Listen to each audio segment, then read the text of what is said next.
Hey folks, it's time for TWiP PRO Photo Critique number 51.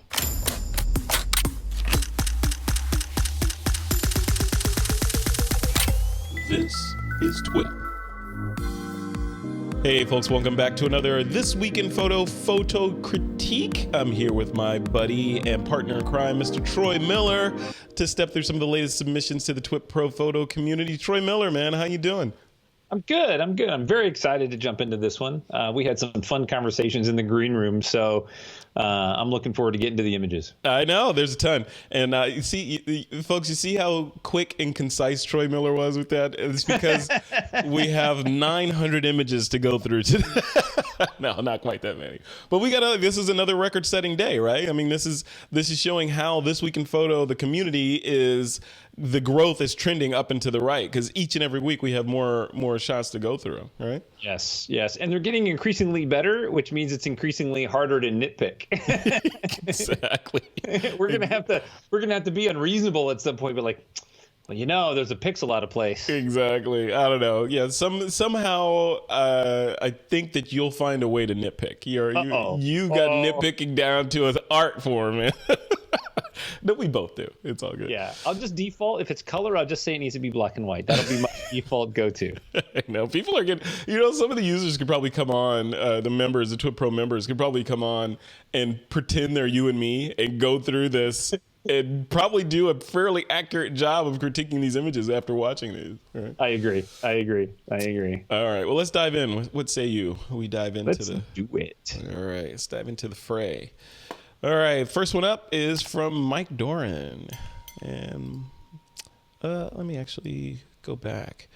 Mike says, this image was created after a muddy session during American Super Camp in the City of Industry. Mud always seems to be the great equalizer no matter the size motorcycle you ride. In this case, it was a Yamaha TTR 125. Look at that. I was just out in some mud chasing the moon. Yeah. What do you do? I mean, do you guys what do you call motorcyclists that ride in the mud in these dirt bikes? It's not mudder. Is it just, is it fun? Fun. Okay, got it. Insane. No. Yeah. No, you hit the mud on purpose. No, it's fun. It's really fun. I love that. Do you keep the helmet like this or you clean it? Well, I don't clean anything, so I keep it like that. It's just going to get dirty again. It's like making up the bed. Why do you bother making up a bed? It's going to get messed up again. Protects the paint. No, I love it. Well, this is not really an artistic shot here. This is more street photography, photojournalistic, documentary style, right? Right. Yeah, no, I like the whole idea. I like the storytelling that's there. Just in the moments that you have to shoot, I mean, you could move some of the stuff out of the way on the table and little things like that. Mm-hmm. And then also, just doing little macro stuff, like moving in super close and getting chunks out of there can be fun as well. But it's a good storytelling image. I like it. Yeah, it's very cool. Yeah, I love that. Yeah, these helmets are since I was into motorcycling, I had a motorcycle a while back. And since I was in that world, and I wouldn't even call myself in that world, I was just a wannabe. But helmets have come so far, man. I've seen helmets that have like augmented reality built into them. They have microphones built into them for phone calling, heads up displays. Yeah. And they've gotten lighter stuff. And lighter, yeah. It's like, oh yeah, lighter's a big deal. Yeah, they were heavy for a long time. Yeah, they're awesome now. Yeah, love it. Cool. Well, Mike, thank you for submitting that shot. It's fantastic. All right. And folks, you'll see that we're moving through these a little bit quickly because obvious reasons. There's a lot to go through. We got a lot to go through. We want to make sure that we hit on everybody and do the due diligence. Kai Groddard is up next. And Kai says, last minute submission, unusual perspectives. I love this shot. That is killer. Again, maybe because I'm on this whole motorcycle rant right now, or this tangent. This is like, the mechanics of the bike, the speed of the road. It's in black and white, so it appeals to Troy Miller. Yeah. What'd you think about this shot? I thought this image was absolutely amazing. I mean, right out of the gate, it's a different perspective, which I think always helps when you get a perspective that somebody else doesn't normally see or get. Yep. That helps a lot. But not only is it a good perspective, and as Kai does, it's exceptionally well handled as far as composition. You've got lights on the left. Well, actually, you got sort of this, light, dark on the far left, light in the middle, dark on the far right. That's really good, right? I mean, that creates sort of this tone mapping that's going on there. I love that. I love the fact you can see the other motorcycle in between his shoe and the bike. I know. I was wondering if you're going to notice that. Yeah, and I wonder if he picked this shot for that. I mean, obviously, I think this is, who knows what camera. I'm assuming this was a GoPro that was mounted to the bike or something, right? But yeah. So he probably had hundreds of images to choose from, and he chose I wonder if he chose this one specifically for that bike. You can see in that little crevice there. Yeah, I mean, good use of focus, depth of field, motion. I dig all of it. You're on a bike and you're going fast. It'd be a great commercial for like Converse or something. I was gonna say Converse too. Yeah, dig it. Very cool. All right, Kai, thank you so much for submitting that. That's fantastic. Really nice shot. All right, Tim Ingles up next. Tim Ingles, always a man of few words. He says, shoot for a local designer. Lighting was flash on camera, set to 1 stop under. Oh, this is great. No appendages are removed. Even the monkey's tail is all the way in there. Yeah. Sorry, Tim. No, this is fantastic. I really love this. At first I looked at it and I wondered, like, where's my direction of light? Because, when you have control over lighting, you want to have that direction of light. But there is clearly a direction in the lighting here, and off to camera right. So it's really great. It's really great. I love the monkey. I love the monkey in there. Yeah, I do too. I was looking at it because my face gets drawn to the monkey. I don't know if is it the lighting, or am I seeing things like, you see where the model's hand is kind of touching the monkey's chest there? Mm-hmm. Is there a line there, or is that just the lighting? Is that just a shadow? Like the line between the palm of the model and the monkey. Oh, it might just be. I'm in like full on nitpick mode here, so just yeah. There's a shadow. There's clearly a shadow underneath the monkey's chin, and I think maybe that's just like a bit of hair right there. Yeah. I do love how the timing in this image. I like how the monkey isn't like stagnant, like a statue, right? Uh-huh. Like, his paw, his left, was that a paw? Do monkeys have paws or hands? Is up. His left paw is up. Uh-huh. I want to know if that's a real monkey. Is that a real monkey, Tim Ingle? It's not a real monkey, is it? That is a taxidermy monkey right there. And then was there a monkey wrangler there? I mean, you'd have to, right? Hey, there's got to be a monkey wrangler there if there's a monkey on site. Those things are strong, man. Yeah. Well, and because Tim's image is so perfect, I just have one nitpick. Uh-oh. And that is the weed that's underneath the model's right hand. There's actually two. There's the one that comes up and goes in front of her dress, and the other one that's bent on a weird angle. Uh-huh. I would have stepped in and pulled those out. You just got up there and yanked it out of the ground. Yeah. Nice. But good work, Tim Ingle. Thank you, man. I had to have something to pick on. Of course you did. Tim finds these cool locations. So where are you going to find an old, what is that, piano, whatever that is back there that she's sitting on in the middle of nowhere with a monkey? Like, where do you find that in Sacramento, Tim Ingle? I guess my next question would be, was Tim responsible for the set and the monkey, or did the company bring the monkey? Like, it's really all about the monkey right now. We just want to know about the monkey. It's all about the monkey. Shock the monkey. Yeah. All right. Cool. Thank you, Tim Ingle. You rock. All right. Eddie Lagos is up next. And Eddie says, California Scrub J shot with a Fuji XT 250 to 140 with a 2X teleconverter. Is the branch at the bottom distracting? If I have to ask, I guess it is. Yeah. You're going to say crop up, right? I am going to say, what I'm going to say is I'm going to say crop up, just so that the branch comes out of the lower left-hand corner. So, like, let's say you crop a little off the left, a little off the bottom. You're going to have to clone out the remainder of the greenery that'll be left. But, yeah, definitely. So you just want to see the bird, the branch, and the blurred background. Yeah, it creates nice symmetry. You got this diagonal line from the branch. The bird is in the upper right thirds. That's going to keep that, appealing, to your eye. Mm-hmm. Yeah. Yeah, I dig it. Very cool. Very cool. See, he knew his own answer. California scrub jay. So, yeah, he answered his own question. I love it. All right, our old friend Stephen Scharf is up. And Stephen says, The Force awaits. Brittany Force has her rare face on as she awaits her run in the finals in the top fuel dragster class of the 2014 NHRA Sonoma Nationals, July 26, 2014, Sonoma Raceway. Shot with his Fuji X-T1 and XF 18 to 55 millimeter f2.8 to 4 at 1/240th of a second at f4 ISO 400. Look at that. Yeah, it's a great shot. She does have her game face on there. Look at that. Yeah. It's a great shot. No, that's really good. No, it's awesome.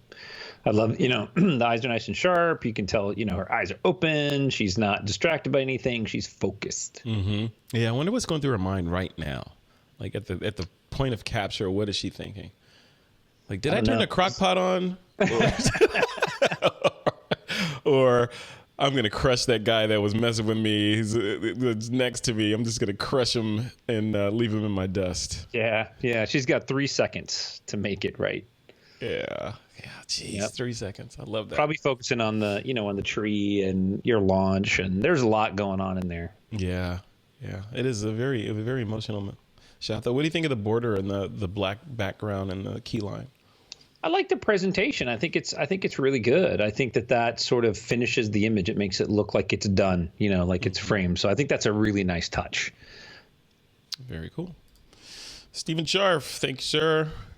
Hope you're doing well. We haven't heard from you much in TWiP Pro lately, man. Hope you're doing okay. Here's another one from Stephen Scharf. Stephen says, Brittany Force does a burnout prior to winning the finals in the top fuel dragster class at the 2014 NHRA Sonoma Nationals, July 26, 2014, at Sonoma Raceway. This one was shot with his Canon 1D Mark II-N and a 7200 f2.8 at 1/500th of a second at f7.1. Let's take a look. Look at that. That's the classic dragster shot right there, isn't it? Yeah. It's nice in black and white too. I think that it adds a lot of elements to the graphic elements of the wing and the smoke and the people mingling around in the background. It's nice. It's really good. I can smell that. Oh, that smells so These good. are like burn rubber. Yeah, I was looking at this. I was like, do they really sit that low in the cabin there? Because she's looking at her. You could barely see the top of her head in there.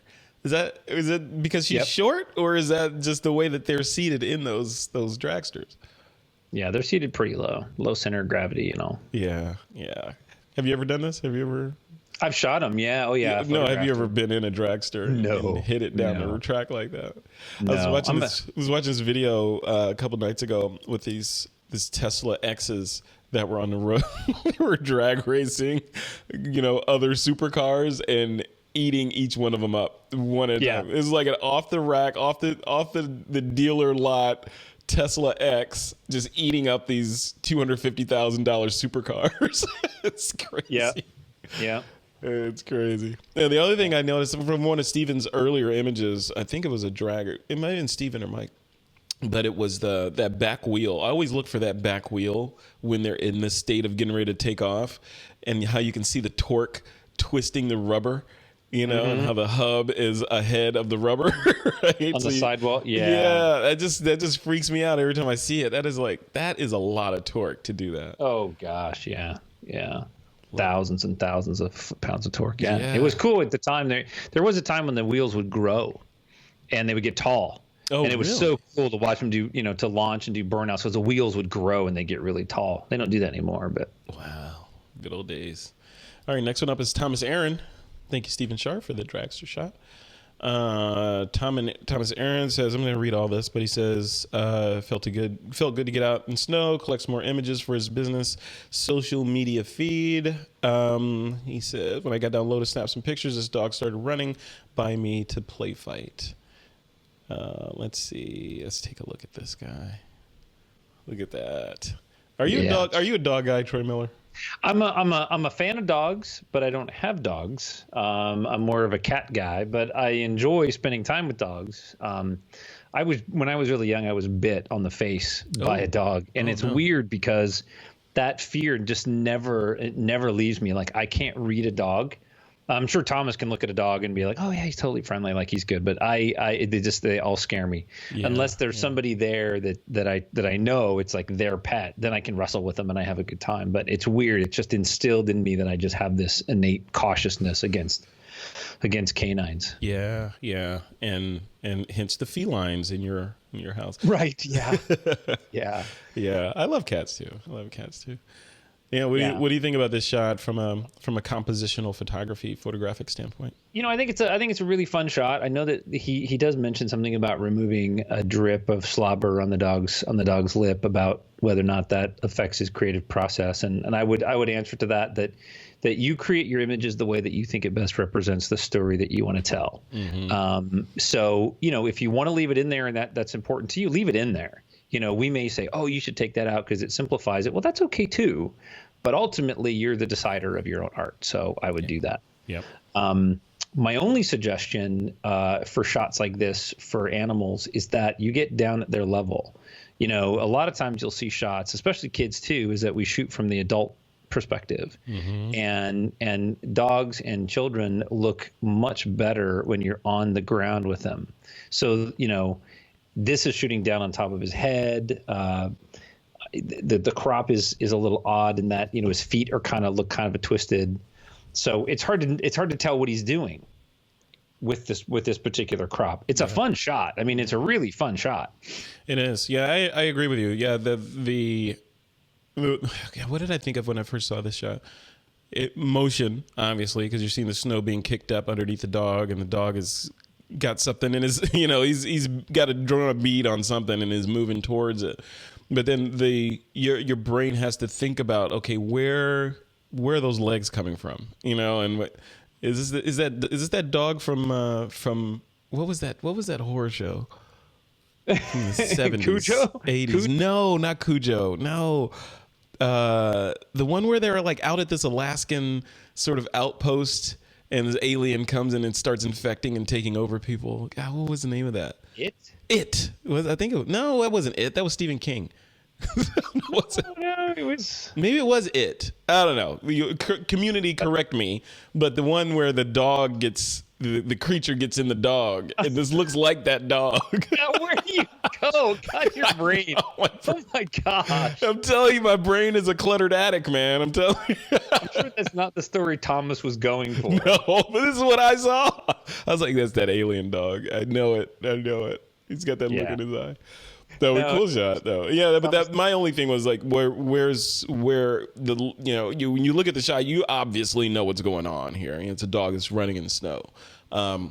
But from a slightly lower subconscious level, my brain was like, okay, where are these legs coming from? And I had to think about it. Oh, the one on the far right is the back hind leg, and he is trying to get some traction. And the one that's in the foreground is a front leg, and the reason, that's the thing that got me, because you got to think through it and like, okay, what's going on with those legs there? What is happening? Or is this a 2-leg dog and he just runs like that? Right. So, but cool shot of the puppy. All right, another one from Thomas Aaron. Thomas says, pissed off raccoon in a mangrove swamp not too far from Fort Myers. Our airboat captain had basically trained this animal to run to the branches above the boat for little pieces of dog food kibble. He started snarling at some of the other raccoons just outside of the frame, who also wanted a piece of the kibble. Hey, it sounds like just normal humans. That's what we all do. Yeah. So basically our existence is about snarling over kibble. Yeah, that's it. No, I love the shot. I think it's fantastic. I would crop it a little bit tighter. But other than that, I mean, I love the framing of the branch on the left and the raccoon in the lower left corner. I mean, good framing there as far as like composition goes. Yep. I don't think we need as much room on the right and the top as we have. Maybe crop a little bit. But unless you're leaving it for text or something, right? Yeah. Yeah. You always go commercial. You always go that commercial. I do. When I see a lot of dead space like that, I always think, this could be a 2-page spread of something. That's right. That's right. That's right. Come to Fort Myer and take a ride in my airboat. Exactly. Come see. This is the raccoon from Guardians of the Galaxy. Come see. Come see him in his native habitat without his weapons. Yeah, yeah. Well, I mean, the exposure composition, the focus is great. His whole face is in focus. The back of his body is slightly out. That shows nice control of depth of field, which I think is desperately needed in this image. If this image was sharp any further back, it would get way too busy and we'd lose the raccoon. So yeah, that's handled very well. No, great image. Yeah, but if that was right above the boat, man, that would have freaked me out because I'm like, he knows there's kibble in this boat and he's got teeth. And those little hands. Yeah. He's coming down. Jazz paws. Yeah. All right. Cool. Thomas Aaron, thank you, sir. Tom's been working. Speaking of working, Mike Doran's in the house again. Let's take a look at this. And Mike says, I was asked to create behind-the-scenes images during the Sonoma Raceway Race Girls photo shoot, poor you, several years ago, and I made the most of my time that day. The photographer I was working with had never shot at the Sonoma Raceway before, so I was able to help him with his timing. I created this image with a Canon 5D SR and a Canon 24 to 70 2.8 L lens. Enjoy. Let's bring this one up. All right. Look at that. Didn't we see a shot like this from Mike before? I think so. Yeah, they were like up on a podium or something, maybe. Mm-hmm. Yep. Yeah, very interesting. Now, I'm just curious, because I don't understand, how this happens. But is this something that they're out there doing something, or is this something that Mike posed? Like, if you posed this, that's a different critique versus then if they were out there doing something else and you shot it sort of candidly. I would say. I'm sure they weren't. I can't. You mean if they were like, this doesn't look like they. I mean, I know beautiful people tend to act differently than the rest of us, but I don't think they. I don't think they swim in schools like this, Troy Miller. They may. Well, they're not looking at the camera, which is the reason that I ask. Yeah. And it looks like they're focused more slightly to the camera right. So that's why I was asking, are they posing for somebody else, or was this like a shot that Mike got to document something they were doing for somebody else? Yeah. And just, let's just go from the perspective that if it's posed, we may want to make sure we have eye contact, but you have a girl licking her lips on the far left, or her teeth. You have a girl in the center fixing her hair, and you have a girl on the far right with her eyes are closed. Mm-hmm, mm-hmm. So, whatever he did, I'm just saying, when you have a group in front of you and you're in control, you've got to watch, in this case, all 7 faces. Yeah. Yeah. Any tips for doing that? Like with a group of 7 people like this, and you're trying to do a shot. So like, say you're at a wedding and you're doing a shot similar to this. What are your like posing tips to get the best shot and to make sure everyone is looking at the camera at the point of exposure and all that? You talk a lot, and you have to joke with them, and you have to just, gain their interest. People will look at you when you're talking to them. That's really the big thing. So, I would be like, all right, girls, we're going to get this shot. We're going to go quick. I love the umbrellas. Let's get, all right. So, so whatever the name is, like maybe on the right, let's have you turn slightly to your left. All right. And as you're talking, you're shooting, but you're watching their faces. Mm-hmm. Right. And then, pretty much you've got like 10 seconds, 12 seconds for them all to look at you at the same time. And that's it. That's it. You just got to talk. That's your window. Yep. That's your window. Yep. You talk them through it. Yep. All right. Well, cool shot. And thank you, Mike, once again. Mike's had a hard life, man. I mean, having to head out of here and get these kind of shots. I mean, we gotta thank Mike for taking one for the team and taking these kind of shots for us. All right, moving right along here. Next shot is another Mike Doran. Yeah, Mike said this image was created during ALMS race weekend at Mazda Raceway, Laguna Seca. I used a Canon 1D Mark IV, Canon 300mm 2.8 L lens, ISO 200 at f11 3/20th of a second. All right, and this one, did we say what were we saying before, Troy? That these raceway images are always left to right or right to left? Left to, and we're already going from right to left. They're going for, So this is going from left to right. Yeah, so Mike's doing that on purpose. It's like, look, they do go the other way. Yeah. So what do you think of this one from a compositional sort of raceway photography standpoint? I really like it tight like this. I mean, I think it's, like traditionally, you may want to have additional space in front, for the vehicle to travel into. But I think, for what we have going on here, I love the fact that it's super tight. A really long lens compresses the car. So, it's a really neat shot to be able to see it in this mode. You don't really see any spin in the wheels or anything like that. So you don't see a lot of motion. There is a little bit in the back. But this is just more about like a portrait of the car on the track. Any comments on the headlights doing the star effect in the lens? No, it doesn't bother me. I mean, I think it's good. I think it's good timing. I think that it shows what the car's doing. Very documentarian. Yeah, I dig it. I wish we could see more of the driver in there. Yeah, there is that. I mean, maybe he's got to put a flash in there. A little speed light.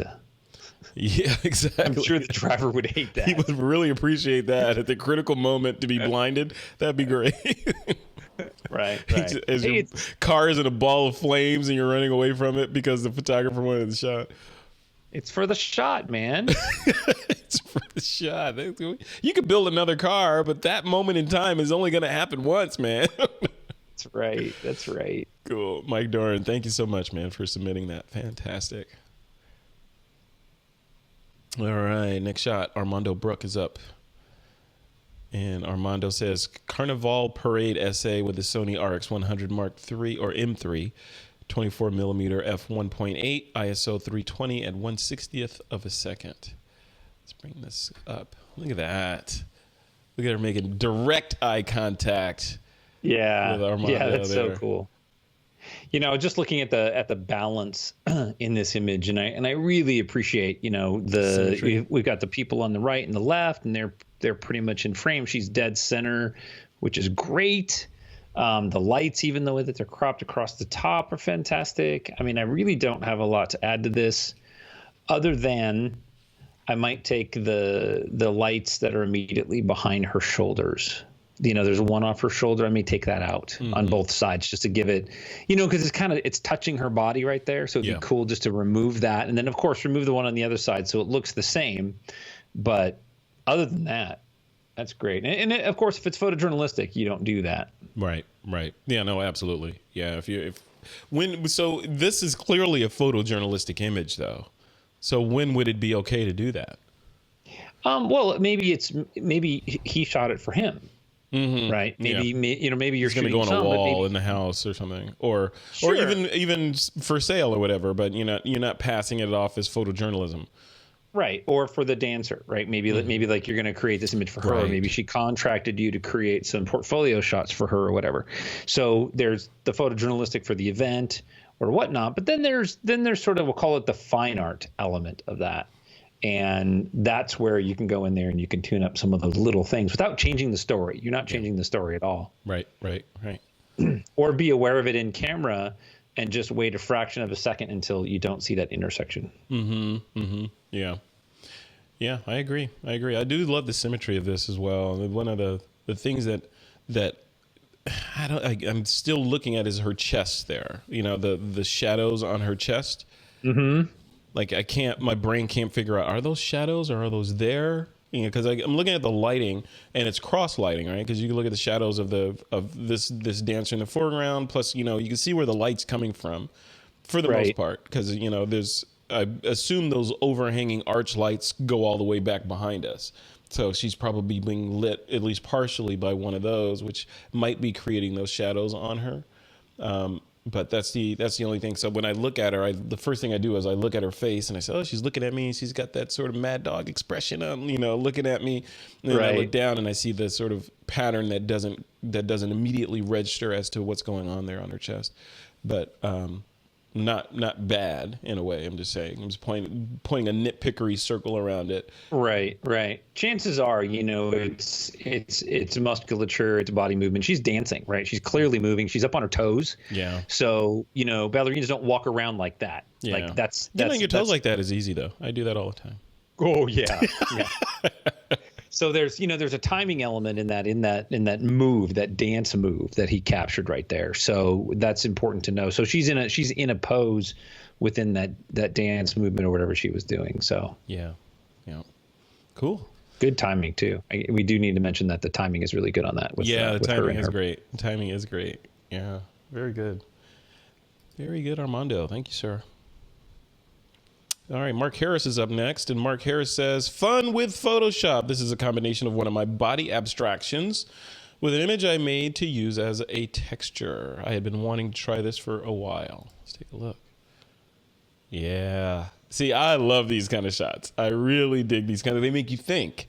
Because at first glance, if you blow your eyes and look at it, you automatically know, oh, that's a body. That's probably a hip or whatever. And then you look closer and you're like, oh, wait a minute. Those are trees. Wait, is that really wait, are those hills? Yeah, no, I love it. I love that kind of stuff. That is cool. What do you think? Have you ever done any special effects stuff like this in your sort of saleable work? No, no, I don't. I mean, I've played with it as experimentation and stuff, but not really. I haven't really done that. In this case, I think it's great because the mountainscape itself kind of matches the contour of the body, and I'm sure he meant to do that. Mm-hmm. So yeah, it's very creative. It's very neatly done. I dig it. I like it a lot. I can see some of the masking in the background isn't totally clean, and around the edge of her body, I can see the overlay wasn't completely masked out. What, kind of right on the hip there, or the waist? Yeah. All the way along, the whole thing. Okay. Yeah, you can see it all the way along. Yeah. Well, how would he fix that? What would be your suggestion? Well, you could do it by hand, and you could just go in there, or you could use the pen tool and draw a line, and then create a mask. Probably what I would do in the beginning before applying the layer is I would create a layer mask based on either color, highlight, focus. There's a number of ways to do it, but I would create a mask that's properly masked. So that way, when you drop the layer in, all you have to do is just blend the edges of the layer. And then it looks natural, right? Then it's not you going in there trying to use a pen tool or a brush and just manually remove it. Yeah. How are you with that pen tool, Troy Miller? Are you I am awful. Pen tool? I hate the pen tool. The pen tool is the bane of my existence, and some people love it. Like Renee Robin and people of that ilk love the pen tool. I can live without my Wacom tablet and the pen tool. And some people, like you and I, are like, oh, the pen tool just. It's just Chinese water torture, Yeah, I have resigned myself to, I love my tablet and I can do a lot of things with it, but the pen tool is something I never want to master, don't care to master, don't need to master. I'm just going to let that tool go. It has no place in my life. It doesn't add to my well-being. No, my brain, and you can tell me how great it is. It doesn't matter. My brain does not work that way. It doesn't work. All right, Mark Harris, you heard it from the Bezier King himself, Mr. Troy Miller. All right, Freddie Sedano back. And you know what? You and I were talking about Freddie. I remember Freddie from F64 Live. Yeah. We actually spoke. I didn't put one and one together when you were telling me that. I knew. Freddie was doing all the video work for F64 Live, right? Yeah, he did a bunch. Yeah, he did tons of stuff. Yeah. So Baby's First Picnic, f5.6, 1/8 shutter, Sony a7R2 at 90mm. He followed this mother and cub tracking this Triceratops for 2 days. He stayed downwind of them as much as he could as far back as possible, but I was able to catch them feeding. Would have loved to see the hunt itself, but the local guides wouldn't risk it. See, that is cool. I love that. I love like build a story around your images and bring us in. Right, that is awesome. This is gory though, Freddie, man. Jesus. Yeah. Well, welcome to my friend that is Freddie. Yeah. Look at the sauce on the ground over there to the left. Oh man, entrails coming out of that poor Triceratops. Good grief. Yeah. You know what? I got nothing to add other than this is amazing. I just think it's cool. Well handled depth of field, lighting. This is nice. This is really, really nice. This makes me want some steak or something. I don't know. It's like, have you seen Aquaman yet, Troy? The movie? I have not seen Aquaman. No. I saw it yesterday. I feel bad for saying this, but watching Aquaman, which obviously, occurred underwater for the most part, a lot of it. Watching Aquaman, I couldn't help but think, I was like, man, for some reason I'm craving seafood. Oh man. He's like commanding these giant lobster creatures and all this. I'm like, man, I wonder, there's got to be a lot of meat in that lobster, right? Oh jeez. and that trident that he was carrying, I was like, man, that'd be perfect to pick that meat out of that giant. The big lobster fork. Totally, exactly. That's how Frederick's mind works, right there. I'm like getting hungry in Aquaman, looking at all that delicious seafood that he was commanding. We know that now. Yeah, you know it. Yeah. Now. Oh, cool. All right, Freddie. Awesome, man. Thank you. Yeah, great shot, Freddie. Great shot. Okay, let's move on. And the next shot is this one, Laura Patton. Okay, Laura was on assignment photographing a military homecoming when she shot this photograph for about an hour. She repeatedly glanced to the corner of the airplane hangar where the soldier patiently attempted to reconnect with his young son, whom wanted absolutely nothing to do with him. During this time, I photographed many other families, but kept looking back to this family, anticipating a tender moment may occur. That is not uncommon for some young children to not immediately welcome home their parent. As the family was leaving the hangar, I happened to look in their direction and saw the boy reach up to grab his father's finger and walk out together hand in hand. I quickly snapped the shutter, a memorable, decisive moment. There you go. See, how much does a story add to a photo? It adds a lot. I mean, it's one thing about this image that I really noticed right away before I read the story was it's still powerful, right? I mean, you can still read anything you want into this. It's still a power. It's super cool to know the story. Mm-hmm. And that's also neat, right? Like the image itself carries itself even without the story. Mm-hmm. So that's exceptionally well done. I do love the fact that the story is there. And it does speak to the idea that, good images, sometimes you really have to work for, even in photojournalism, right? You really just have to watch and put yourself in the right place and wait and wait and wait. Yeah. Yeah, you got to stalk the image, right? Yep. So this is exceptionally well done. This is really great image, great composition, the focus. I mean, all the technicals are there, the storytelling is there, and then you add the story element of what actually happened. What do you think about this one having, if it would be better executed in black and white, or do you think the color of the battle dress adds to the photo? I think the color adds. I think it does. And really, if you look at this, it's kind of a duotone, right? You have that flesh tone, and then you have that sort of military color of his uniform. And I think that is a simplified color palette enough that it works and actually creates better separation. I think if it was black and white, I think it would actually be flatter. I don't know. I'd have to play with it in black and white, but I like it the way it is. Cool. Awesome. That's a change. Look at that. I know. Troy Miller's growing as an artist, ladies and gentlemen, right before our eyes. Look at that.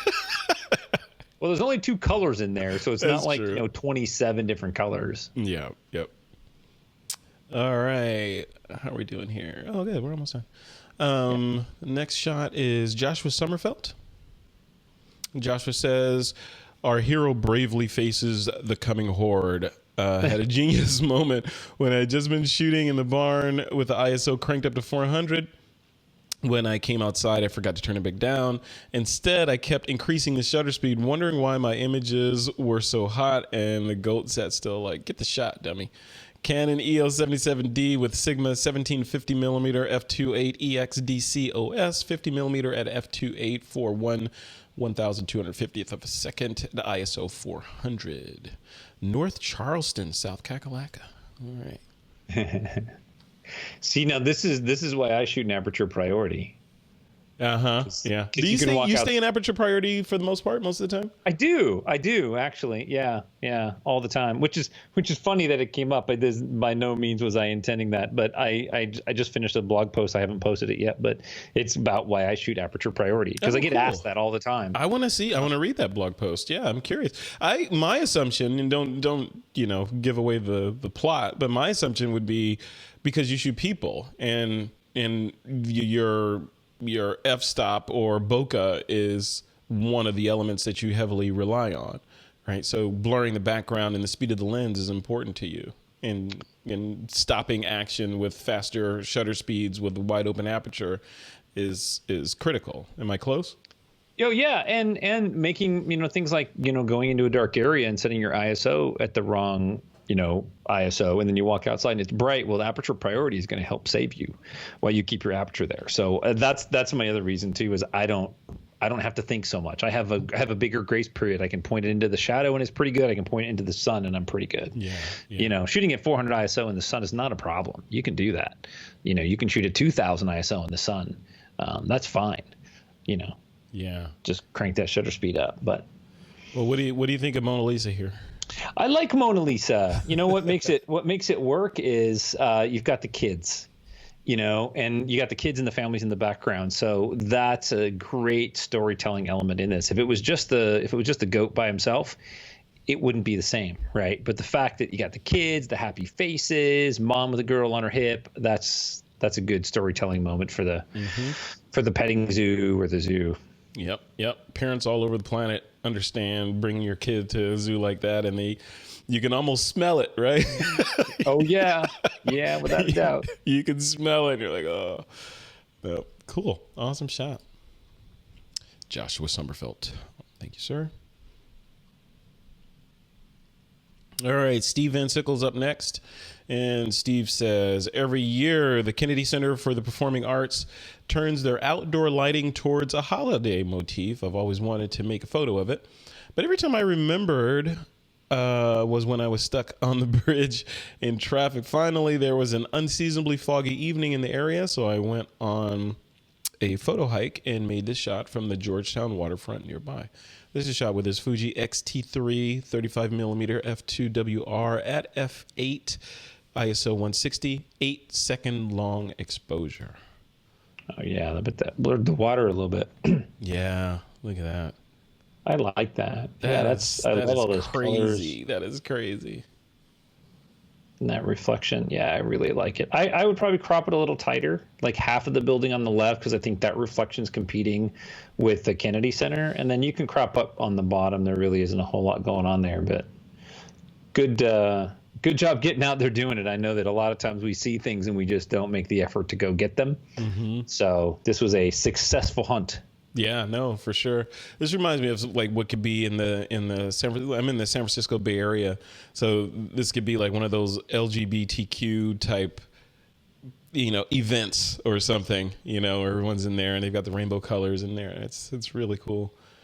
Yeah, what about the building on the left? Would you leave that in there? Take it out? Are you happy with that? I would probably crop off maybe 2/3 of it, because I think that it competes with the center. I think it's competing with the main building, and so does the reflection. So if you were to crop in from the left side, crop in about 2/3 of the way into that building, leave just a little bit, I think it tells a story, but I don't think it's adding to this image. I think it's more distracting. Yeah, and maybe a little bit off the right, maybe one or two of those lights you could crop in just a little bit. Yeah, just bring the whole thing in a little bit, because you don't need a whole lot of that foreground, which is dark anyway. The story is, for me, the building and the reflections. Right. Yeah, and if you cropped up from the bottom, you would get that building out of the dead center too. Horizontally, yeah. But I like the long exposure. Yeah. I like it. I like it a lot. It's one of those images I can't stop looking at it. So it's very nice. Very cool. All right. Steve Van Sickle. Thank you, sir. Jerk of all trades, he calls himself in TWiP Pro. All right. Moving right along. Down to Michael Rhino. What's up, Michael Rhino? Michael Rhino says, call me crazy. My brother and I decided to fly fish at Cheeseman Canyon, Colorado the day after a snowstorm came through. Temperature was 8 degrees when we parked. We put on waders, 8 degrees. We put on waders and made the 1 mile hike into the canyon. For what it's worth, we did catch a few nice trout. That's good. I am sure that this temporary loss in feeling in my hands will recover. This is one of the photos taken that morning, just as we were about to hike back out. This is done with this Nikon D750 Tamron 2470 ISO 100 f11 shutter 1/250th of a second. You know, you lost me at waiters, man. I mean, come on, Michael Rhino. No, 8 degrees. Lost me at 8 degrees. Well, that and waiters, you know? Yeah. Jeez. Look, I can feel it now. I'm getting cold just looking at this shot. God. Jeez. This is one of those, well, should I take my hand out of this glove to click the shutter button? Or not? Wow, this is cool. So, what do you think? I have a couple thoughts on this one. What do you think of the shot? No, I absolutely love it. It's one of those kind of places that I want to go and I want to be there and I want to hang out and I want to photograph and I want to shoot infrared and you know, because that's where my brain goes. But I mean, compositionally, I think it's very well done. You know, time of day isn't bad. Nice reflection. You know, it's a cool moment. Yeah. Yeah, no, I agree. I want to see more of it, though. I think that's where my brain went. I want to see more of it because it feels like a really grand scene that deserves more of a panoramic kind of feel to it. Like I want to see more on the left and more on the right to get more of a feel for where I am. I also want to see more indications of how cold it is. Like I'm looking down at the bottom there, and I see some. I think that's water just rippling, but there's got to be some ice somewhere. So, you know, I want to feel the cold. You know, since he felt the cold. I don't want to feel the cold. Well, I want to feel it in the image itself. And I don't think this one should be black and white. By the way, I kind of like. I didn't say that. I know. I'm just preempting you. I like the blue. That sky reminds me of home. It's like California blue right there. Yeah, if it was shot in infrared, it would be so nice. That would be, that's a perfect infrared shot right there. I wonder what would this look like in infrared? The trees would be kind of whitish, right? Yeah, the trees would go bright. The shade under the trees would go dark because it's blue light in there, so it's ultraviolet. So it's going to go dark, and the sky is going to go dark. So you're going to have the trees lit, and you're going to see a lot of the highlights in the reflection of the water and even the rocks on the left. So it's going to change your highlight and shadows from what you see now. They're going to shift. The blues are going to go away. The shadows in the tree are going to go dark. Some of the reflections going to go even darker. Mm-hmm. Yeah, the rocks will really pop out a lot in the trees. You'll see a lot of texture in those trees. Michael Rhino, you need to go infrared. I know a guy that can help you get there, man. Very cool. It's funny when you start shooting infrared, you walk through and you see, oh, it's an infrared day, or oh, this is the perfect infrared shot, because you're always hunting for those, you know, because not all the days work. That's interesting. You have an infrared gallery up somewhere, don't you? Is it on Spicy Jello? Yeah, Spicy Jello has some infrared in there. Yeah, not as much as I shoot, but there's definitely some in there. All right, we only had a couple more here. Let's see, black and white architectural image from Craig Stampley. Yeah, all right, let's bring this up. Yeah, black and white architectural image. Yeah, okay, yeah, Craig. Yeah. I told him, I said, this is nice curves. It's got nice curves in this image. It does have very nice curves in there. I think there's a human in there somewhere too, but yeah, the architecture is really nice. Yeah, this is a really neat use of architecture for curves and lines to juxtaposition with your subject. I think that's the best thing said for this. I think that's great. I don't have anything else that I would tweak to the image. I wouldn't make it black and white. The pose is 99% there. I mean, a little bend in her elbow would have been nice. Move her a little closer to the rail so she didn't have locked straight arms. Okay. Yeah, I mean, pretty much the rule is, the generic rule for bodies is that if it bends, bend it. So, you know, wrists, elbows, drop the shoulders, bend the knees, the hips. You know, you want everything to kind of have a nice little curve to it, which everything's working here, except her arms are really straight. And I think it would relax her just a little bit. I like that. If it bends, bend it. Yep. Look at that. Another Troy Millerism for you, ladies and gentlemen. It bends, bend it. And no amputations, right? No, and there's not, which is fantastic. This is great. We love it. No, I love it too. It's a cool shot. Very cool. And black and white is perfect for that. That's a really good choice. Mm-hmm, mm-hmm. And all of these kind of nudes like this too is where they're not explicit, right? So it's not like, you know, just, hey, look at me. You know, it's not hustler or playboy type action. This is like elegant, artistic, and a celebration of the female or human form, depending on who you're photographing, and intentional, showing these curves of the architecture along with the curves of the model versus just, hey, look, naked person, next. Right. know? Right. So very well done. Very well done. All right. All right. Mike Doran's up. Mike says, this was created during the blue hour along Sonoma County coastline at Duncan's Landing. The image was adjusted in Capture One Pro 12. Yay. Yay. We love Capture One Pro. And Adobe Photoshop CC 2019 and Skyloom's Luminary 3. Or I'm sorry, Luminar. It's actually Luminar 3. I used the Canon 1DX 16-35 f4. All right. He used a lot of apps on this. Yeah. I'm when I started looking at this, I wasn't sure. I don't know if it was intentional. I mean, I like sort of the abstract-y color palette, but it doesn't feel natural. Mm-hmm. Right? Like the blue and the highlights of the water have clearly been pushed. I mean, it's neat. It's a neat abstract, but I'm not sure if that's what he was going with. There's a lot of heavy blue and purple in it. Mm-hmm. I think it's very interesting. It's a little otherworldly, right? Because of the processing on it. Yeah. I'm just wondering if that was intentional for Mike, but I like the leading lines of the fence. I like the fence posts. You know, we're on this side, keeping us safe, watching the sunset. Love it. All right. Cool. All right. Thank you, Mike Doran. That should be it. No, I think these two, these three. I think last week we ended at Tim Engel, so we still have these three to go through. You are so right. Yep.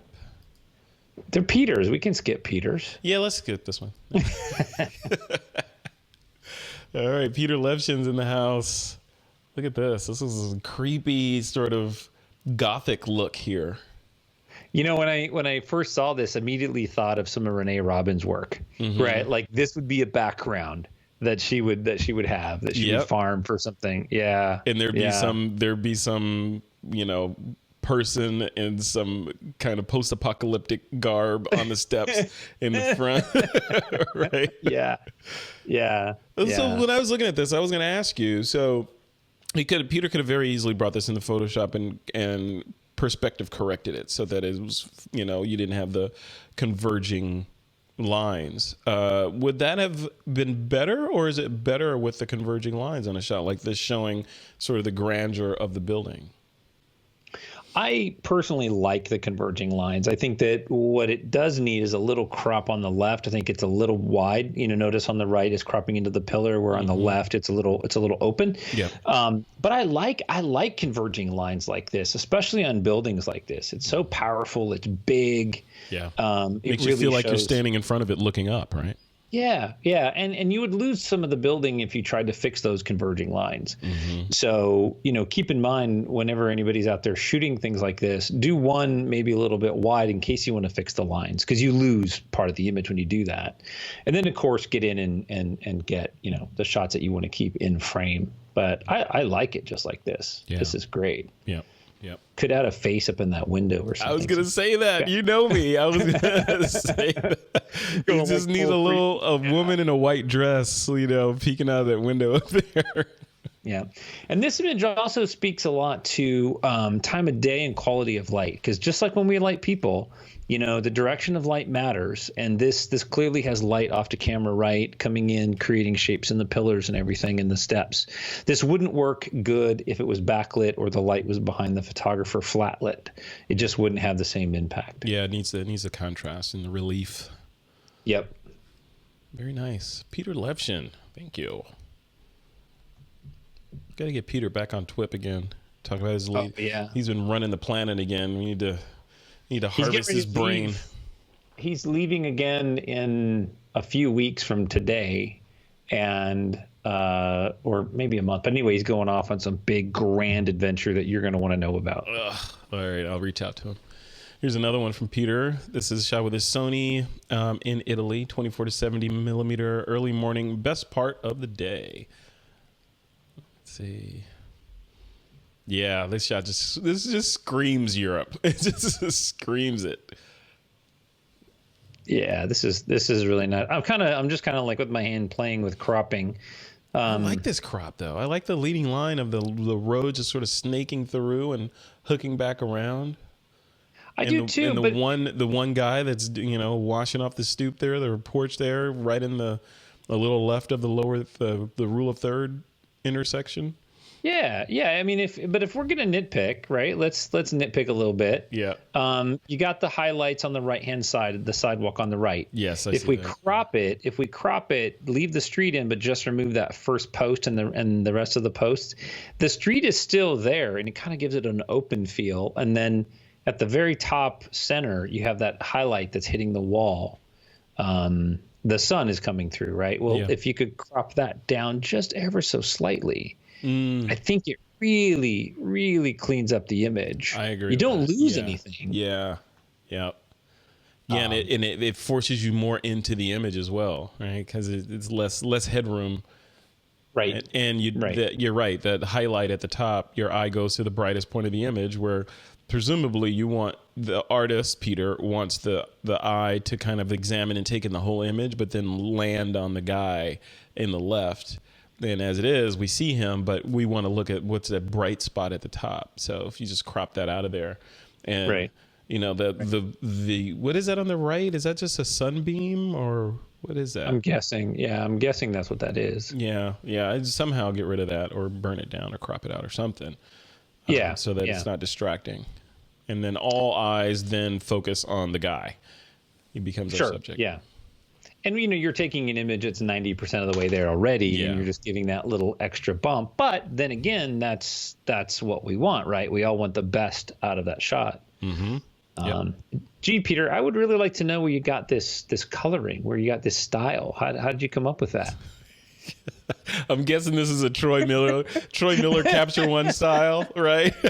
Well, this is Lightroom. This is before my Capture One days. But Peter hasn't graduated to Capture One yet. No, not yet. He's played with it. He's playing with it. No, I always got to give him crap. But. He's too busy out running the world, taking great images. He can't sit down long enough to learn the new software. This is a good shot, though. I love it. Yeah, it's really beautiful. All right. And last but not least, Mike Doran. And Mike says, this image was created January 25th, 2002. Man, I was barely born yet. Of Nikki Hayden during an AMA Superbike test at Laguna Seca Raceway. I use a Canon D30, Canon 80 to 200 2.8. I just relocated this image and several others to a new Seagate 4 terabyte drive from a 2 terabyte LaCie that he bought in 2006. I thought I'd lost these images as the LaCie stopped working, but it turned out to be the outer shell was bad. I had new externals installed and was grateful to find my images were intact. Look at that. That's a gift right there, man. Yeah. You thought a drive was dead and you just put a new housing on it and boom, everything is on it. It's back. That's a lesson of backing up, right? Back up, multiple backups. Yep, for sure. All right. What do you think of this shot? Our last one. This is a great image. I'm looking at the story. I mean, it looks to me like he just finished a ride because you can see there's a crease on his forehead, like from his helmet. So his earplugs are still in. So I'm guessing he just came in from a ride or something, and somebody's talking to him, and it's a really great heartfelt, moment. The shallow depth of field, good direction of light, all those things are there. It just really adds to the story. Yeah, man, it's a good portrait. Yeah, it's a great portrait. Yeah. Oh, he's still sitting on his bike, I bet. Yeah, there's a little shield at the bottom. Looks like he's maybe still sitting on his bike. I didn't even notice that. Yeah. Very cool. What a whole world. It's so interesting that Mike's so embedded in that motorsports world, right? Right. And it just goes to show, and there's a lifetime of images in just that one genre that you can take, right? Without ever having venturing into landscapes or portraits or macro or whatever, you just pick a horse and ride it, and you never get tired. Right. No, it's true. Very cool. All right, I think that's it. We got through all of them, man. We got through all of this record-setting TWiP Pro Photo Critique session. We got through everything. I think the last couple have been record-setting in numbers, so that's good. That's a good thing. That's what I want. Come on in. Yeah. Bring me your tired masses into TWiP Pro with your cameras and your pixels. All right, man. Cool. Well, thank you for sitting through this with me. I appreciate that. And I want to remind the folks that are watching these that you can subscribe to This Week in Photo either on our website at thisweekinphoto.com/subscribe, and that'll get you the podcast. These shows are only on YouTube, so they are not in the podcast. So you can subscribe to these over on YouTube. Just click on that subscribe button, and you'll be in there. All right, that's it. Troy, any final thoughts before we close it off? I don't think so. Keep creating good images. Get out there. Yeah. All right. Yeah. Keep clicking that shutter. Keep uploading and keep critiquing and commenting on other images within the TWiP Pro community. Oh, if you're a yeah, TWiP Pro definitely. member. If you're not a member, TWiPPro.com. Come join us and hang out. You'll love it. Yeah. You will love it. Cool place. Yeah, it's worth it. All right, man. All right, Troy Miller. On with your day. Have a good one, and we'll see you next week. All right. You too, my friend. See ya. Peace.